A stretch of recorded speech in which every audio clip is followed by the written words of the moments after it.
ஒரு படத்துக்கு இசை எந்த அளவுக்கு முக்கியம் என்று சினிமா ரசிகர் எல்லாருக்கும் தெரியும். குறிப்பா பேக்ரவுண்ட் பிஜிஎம் இதுல சமீப காலமா மிகப்பெரிய அளவுல பிரபலம் அடைஞ்சிட்டு இருக்கவர் பாத்தீங்கன்னா சாம் சிஎஸ் அவர்கள் தான்.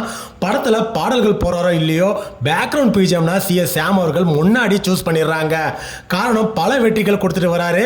இப்ப அதே நேரத்தில் சினிமா விமர்சனம் செய்யறவங்க பல விமர்சனம் சாம் சிஎஸ் அவர்கள் மேல வச்சிருக்காங்க. அதாவது இவரோட இசையில இரைச்சல் ரொம்ப அதிகமா இருப்பதா சொல்லியிருக்காங்க. அதற்கு இன்னைக்கு சாம் சிஎஸ் அவர்கள் ஒரு பத்திரிகை சந்திப்புல தன்னோட பதில்களை சொல்லியிருக்காரு. அப்படி என்ன சொல்லியிருக்காரு பார்க்கலாம். அதாவது ஒரு திரைப்படத்துல இசை எந்த அளவுக்கு முக்கியம்ன்றது எல்லாருக்கும் நல்லாவே தெரியும். ஆனா இந்த படத்துல இசையை பத்தி நீ விமர்சனம் செய்யறதுக்கு முன்னாடி அதுக்கு உண்மையான காரணம் என்னன்னு முதல்ல தெரிஞ்சுக்கணும். அதாவது சவுண்ட் இன்ஜினியர் இவங்க தான் இந்த படத்துக்கு லாஸ்ட் ஃபைனலா ஒர்க் பண்றவங்க. ஸோ அவங்க தான் இதுக்கு மிஸ்டேக் பண்றதுக்கான முக்கியமான காரணம் சொல்லியிருக்காரு. நாங்க சரியா தான் பண்றோம், ஆனா சவுண்ட் இன்ஜினியர் சவுண்டை அதிகமாக ஏத்தனால இறைச்சல் வருது, இதற்கு எனக்கு சம்மந்தம் சொல்லி நைஸா ஜகா வாங்கியிருக்காரு சாம் சிஎஸ்